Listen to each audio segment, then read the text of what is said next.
Okay, so putting the exhaust up on this truck. Gotta build me a completely custom system considering V8 and S10. So for starters, I got my mufflers hung right there. Using the stock mount for the old muffler on the back. Went up to AutoZone and I bought me one of their hangers. Right there. It's welded to the bottom of the bed on that side. Over here's got that clamp on it. Then I gotta take it, run it all the way across there, over this cross member right here, and then right here is where things are gonna start getting a little tricky. One's gonna go down and point just straight into, like, just over there where the downpipe off the header is gonna be, which, you know, it's gonna be approximately in the same area as that one if you can see it. I don't know if you can. Right over yonder. Yeah, now you can see it. So it's going to be about the same area, but on this side. And that one just gets to run straight. It's easy.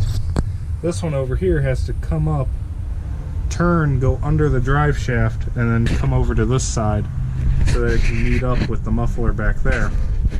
So I hung the muffler first and foremost so that I knew where I was finishing. I know where I'm starting and I know where I'm finishing. Therefore, all I gotta do is figure out how to get there. Alright, so we're going to continue on today with some more exhaust work for the S10. Yes, I know this place is a mess, but I've decided what I'm going to do is pie cut my entire exhaust together, because though it's more labor intensive, it is a lot cheaper that way, and I'm a cheap person, so I gotta make pie cuts that come out of the front of the muffler, goes down a little and brings it over. Then I'm gonna experiment and try to make an X pipe right there in the middle, and then pretty much everything runs fairly straight all the way up to the collectors, so that's not gonna be too bad. This one, the driver's side here, I did put the bend in the flex pipe here, but I think what I want to do is put some pie cuts on that end and on that end to make it so that the flex pipe runs more straightly underneath the transmission, or where's the crossover at? Somewhere, and not actually make it do the work of the bend and have it run straightly like the passenger side's going to be like. So I got a little bit to do. Got some pie cuts to do. I'm going to set this up for 9 degrees. I'm going to run 9-degree pie cuts. And yeah, that's about all I got figured out so far. Okay, so far I've gotten my tubes that I have that I picked up at AutoZone. And I ran a line down either side directly across from each other so that I know the center line of the tube, or whatever you want to call it. And then I've made that I've marked the 1.5 inch height on the backstop here, which this little notch down in it is actually right at 1.5 inches, which is great, so that as I'm cutting, every time I go to rotate the pipe for pie cuts, all I gotta do is reline it up right there, and then I go to cut the other side, line it up on there again, and I'll have perfectly matched pieces of pipe. And then I just got to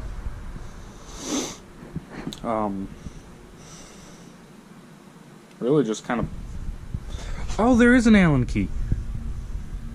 I took one out of my drawer because I didn't realize that was there. That's cool.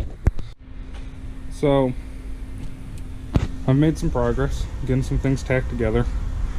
Like I said, the most important thing to me right now is getting my X pipe made, because I don't have a whole lot of pipe, not enough to finish the job, so I want to work on the most complicated part because I think it's going to be fun. And so far, it seems to be coming together pretty good. I've got one pie cut right here at the mouth of the muffler that tilts it down a little bit to get it away from the body of the truck.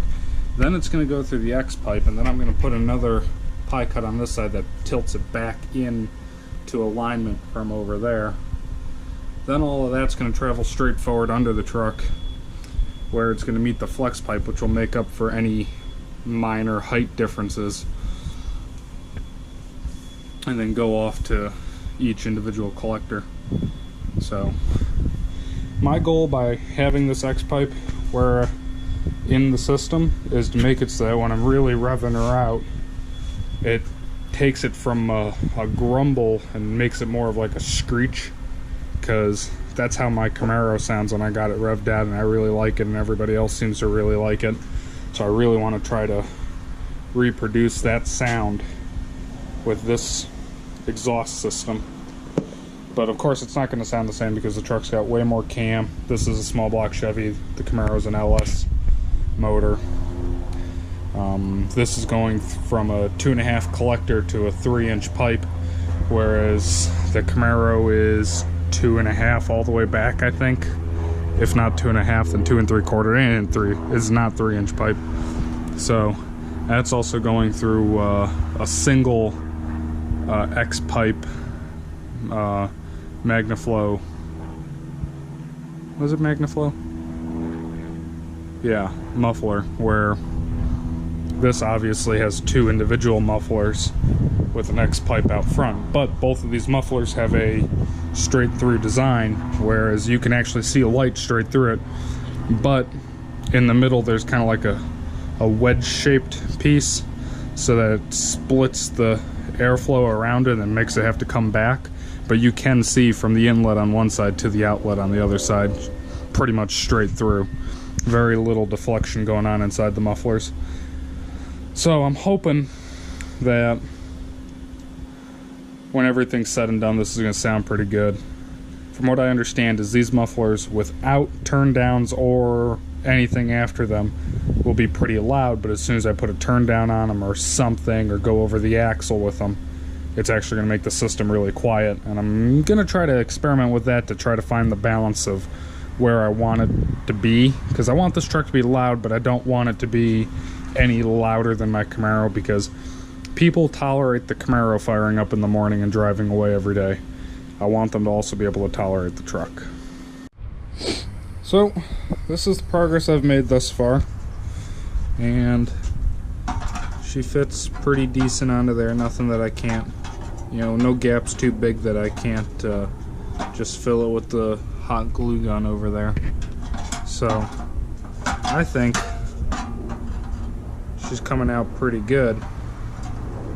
I just need to cut this side's hole and make another one of these flanger thingies, which looks like crap right there because I had a big gap, because that's my first time ever cutting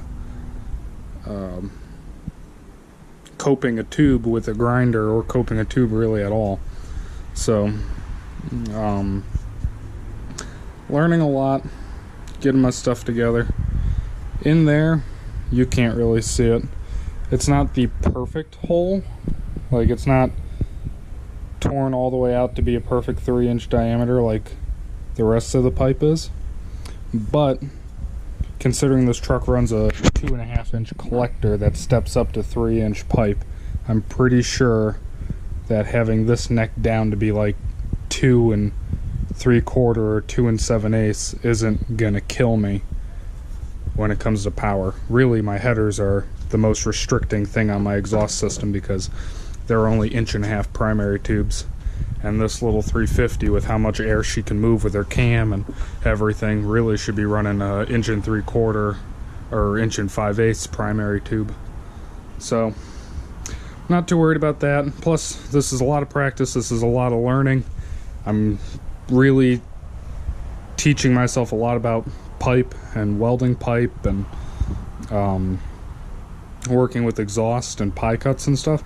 So I'm pretty pleased with the results so far. It might not be perfect, but I bet you it's going to sound good when it's done. So that's where she's at. I got the X fully complete and welded together. Right now it's tacked to that first pie cut that I said was going to just tilt it down a little bit, because I don't know if I'm going to need a second one or not, so I've only got one in there and it's just tacked. I'm going to go test fit it under the truck now with the up on the hangers and see if I need to give it another pie cut worth of downward angle, or if I can get away with just the one here and then another one here. And I honestly think this will work because it was really close when it was there. The last time I was under the truck looking at it, it was really close to this plane here from going right where it needed to be. It only had to kick down just a little bit to get underneath the back of the cab where it has a pinch seam and a little bit of heat shielding. So we'll see how this fits. Now up underneath the truck here, I got it rehung, and I don't know how I managed this. Maybe something was funny with the way it was hanging before, but now I got actually a pretty decent straight shot up into through the hole here for the cross member. So I might even go as far as to just ditch this pie cut altogether and run it straight, or I'll lean it down like it is now, you know, and pop it back forward, and when I get up to the cross member I'll go up and around it. But that just seems like a lot of work, but at the same time I feel like if I pull this pie cut out up here, this one, it's gonna lean it right back into this stuff here. I need to go grab me a short piece of straight tube if I have it anymore. I think I cut them all up. Yeah, I'm pretty sure I cut it all up. So I'm not exactly sure. I think I'm gonna just leave that tacked like that for now. And when I have the rest of my pipe for the rest of the system, I will then determine whether or not I need this pie cut in here. But I will say, the welds might not be the most beautiful in the world, and coming from a guy who gets paid to weld, that's a little upsetting to say. But I would say that the fitment and the finished product is superb, considering it was my first attempt ever at doing pie cuts, and I've worked with any type of piping only a handful of times before this, so I learned a lot. I'm getting better at it, and I found out on this really thin stuff that came from AutoZone, which I missed a spot. I'm gonna have to run a little tack right there. This really thin stuff, you gotta keep your work angle, or your travel angle, really stupid steep, or you're gonna just make it pile up to be really tall. And then on this thicker stuff, I can actually turn up the heat and just burn in the right way, which this is thin and thick, but this is thick to thick. So this weld came out so much better than this one, purely because of that. But this one's still pretty decent because it had the thick one to help work as a heat sink for it. But as sad as it is to say, I think this is where I'm going to stop for today due to the lack of materials. And you know, like I said, I'm pretty proud of it. I bet you it's going to sound pretty freaking cool when it finally gets hooked up to that engine over yonder. Alright, thanks for watching. Like, subscribe, all that other YouTube stuff. See you next time.